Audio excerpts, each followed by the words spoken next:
Alright, what's going on, guys? Welcome back to another video, and in today's video we are going to be doing the opening day pick'em. So for this, I need to predict the winner of each opening day game and complete to win $100,000. So probably not going to win because my predictions are probably going to be wrong, but you know what? I thought it'd be fun to try it, so let's get into it. So tomorrow, there's going to be two opening day games on Thursday, and then the rest are going to be on Friday. So Yankees and Nationals. I obviously gotta pick the Yankees. There's no doubt. I gotta pick my Yankees to win there. Okay, so for the next game, I think it's really easy. The Dodgers. The Giants are just not a good team anymore. I mean, they had that great dynasty back in obviously in that decade, the last decade, but they're not really good anymore. So obviously the Dodgers, they just like extended Mookie Betts for like 12 years, 380 million, something like that. So it's insane.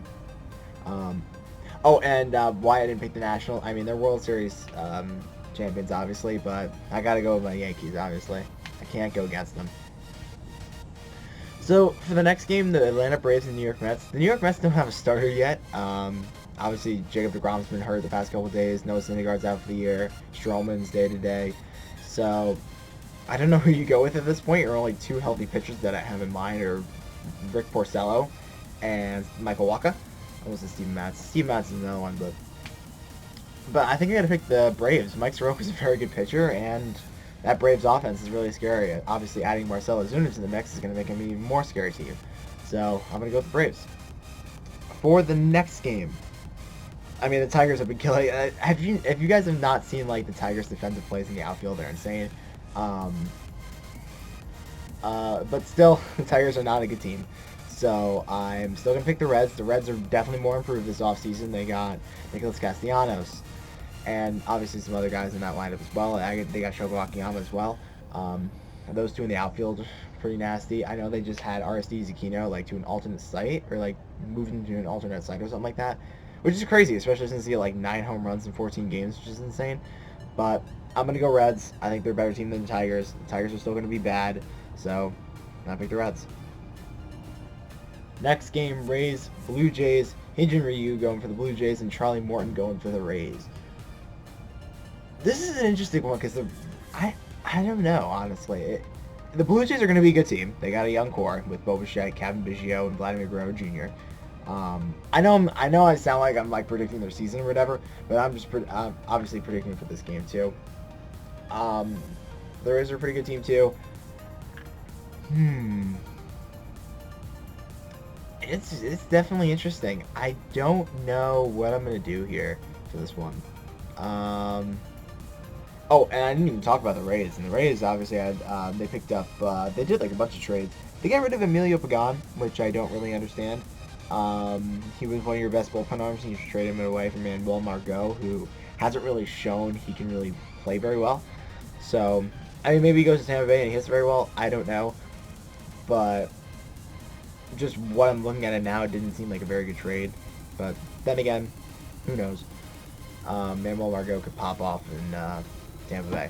But still, and obviously with the Rays, they picked up Hunter Renfroe from the Padres. They made a lot of trades with the Padres, actually. This is really hard because I believe in the Blue Jays. I feel like they could do really good. But at the same time, I feel like the Rays are a better team.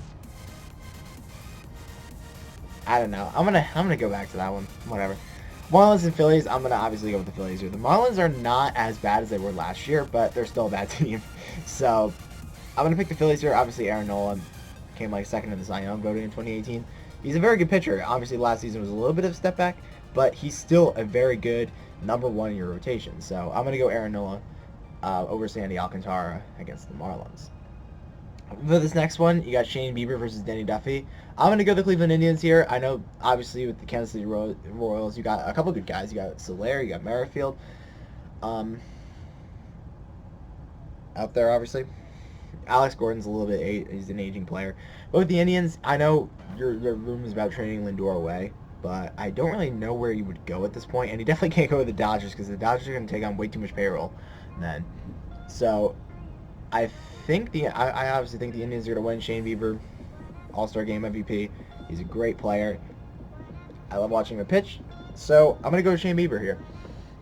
For this next one, the Cubs and Brewers, Brandon Woodruff going up against Kyle Hendricks. I think I'm gonna pick the Cubs. I think I'm gonna go with the Cubs here. Brandon Woodruff, he had a decent start in the wild card game last year. Obviously they didn't win, but still, he did pretty decent. Obviously, he actually hit a home run in the postseason a while ago. I think it was like 2018. Their rotation's a little bit... Whoa, my gosh. What was that? Okay. Take a step back. So Kyle Hendricks is a good pitcher, but they don't really have anyone else in that rotation that can really hold it down. Their bullpen, again, a little bit weak. Your best arm's Craig Kimbrell, and even then, his last season was atrocious. They obviously have some good players like Chris Bryant. They got Anthony Rizzo, Wilson Contreras, all those guys. I'm obviously forgetting a couple, but that team is really, really good. Schwarber as well. But you know what I mean. I just think the Cubs are going to win this one, just by instinct, I guess. So the Orioles versus the Red Sox.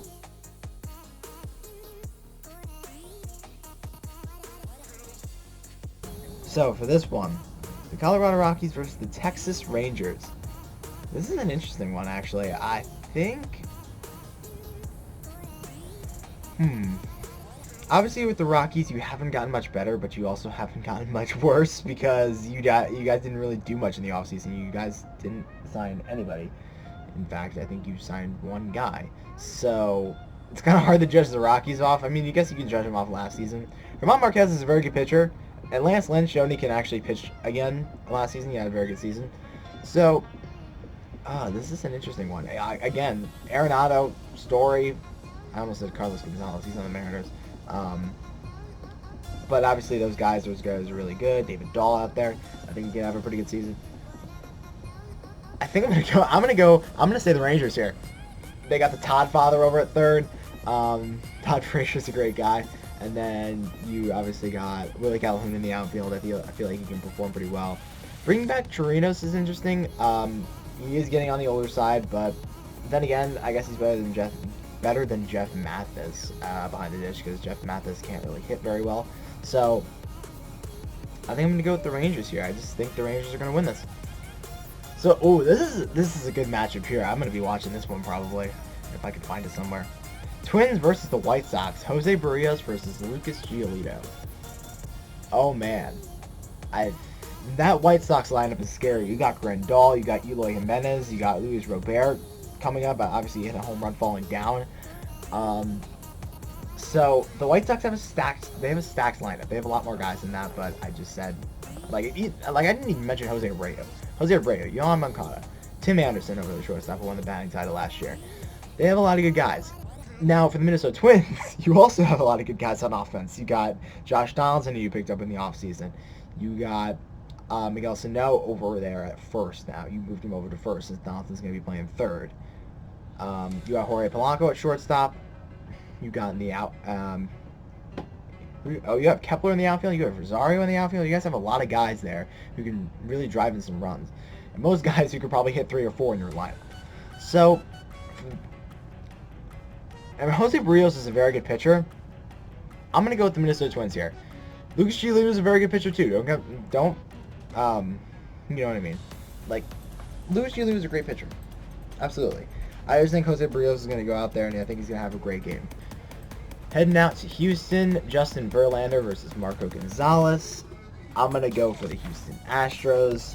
Obviously, it's the whole cheating scandal in the offseason, but still, the Astros are still a pretty good team. I mean, let's be honest. You guys are still stacked on offense. The pitching is definitely taking a step back, but with Verlander pitching, I don't really see any issues there.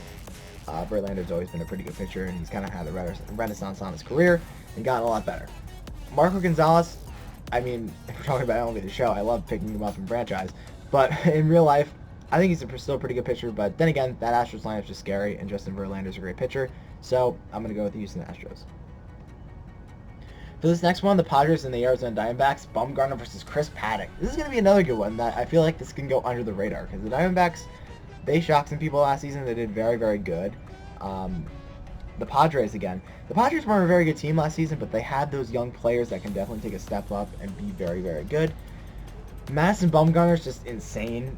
Then again, Chris Paddock, very good pitcher again. You know, rookie season, he did very, very good. So, for this one, I mean, I love the Padres. The Padres are like my third favorite team, second favorite team. I like the Padres. I think I'm going to go with the Arizona Diamondbacks here. Bumgarner's just, I think, a better pitcher. He has more experience than opening day. I mean, did Paddock pitch on opening day last year? I forget. The Angels versus the Athletics. Frankie Montas is making his first opening day start, I believe, versus Andrew Heaney. I think I'm going to go with the Oakland Athletics here. I love the Angels again. They're like my second or third favorite team. But still, I think the Oakland Athletics... and this is interesting, too, because Andrew Heaney's a good pitcher, and Frankie Montas is making his first opening day start. So that puts me on the brim like, oh, the Angels can jump all over him because he's going to be nervous. Or vice versa, Frankie Montas could have a great game, and Andrew Heaney could absolutely suck. Now, the Athletics lineup is scary. You got Matt Chapman, you got Matt Olson, you got Ramon... Oh, my goodness. Ramon Laureano out there in center. What did I even say? Anyway. But... this Athletics team is very scary. I feel like they could jump all over Heaney. Or they could be really rusty. I don't know. But personal experience with Matt Chapman, Matt Olson, even Marcus Semien at shortstop, I think I'm going to go with the Oakland Athletics here. Did I miss one? I did miss one. Oh, that's right. It was the the Blue Jays and the Rays. This is an interesting one. I can really go either way on this one. I said a lot of good points about the Rays, and I also said a lot of good points about the Blue Jays. So, with that being said, I think I got to go with the Rays. I mean, the Rays are just a really good team right now. So, okay, I won't put that in yet, obviously on camera. But they obviously just have a lot of talent over there in Tampa Bay. It's crazy how nobody shows up to their games. I mean, that's not really be an issue this season with obviously no fans in the stands. But still, the Rays are a really good team. I think they're going to really do really well. But I don't sleep on the Blue Jays either. I think they could be in third place. So, oh, these are the tiebreakers. I didn't even see this. Okay, so before I type that email, total home runs during all opening day 2020 games. These are the tiebreakers. So, I don't even know, honestly. Like, you can have... This is a tough one. I may be either way off or way too low on this. Obviously, you can have some home runs in that game. You have home runs in every single game.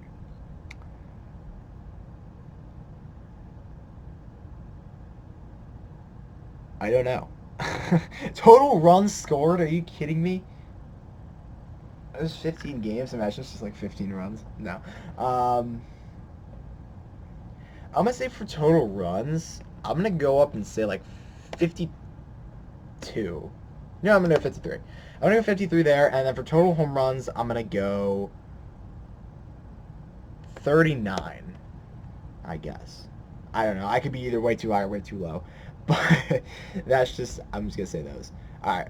I'll fill out all of this stuff, and with that being said, so those are my predictions. So I picked the Yankees, the Dodgers, the Braves, the Reds, the Rays, the Phillies, the Indians, the Cubs, the Red Sox, the Rangers, the Twins, the Cardinals, the Astros, the Diamondbacks, and the Athletics to win on opening day.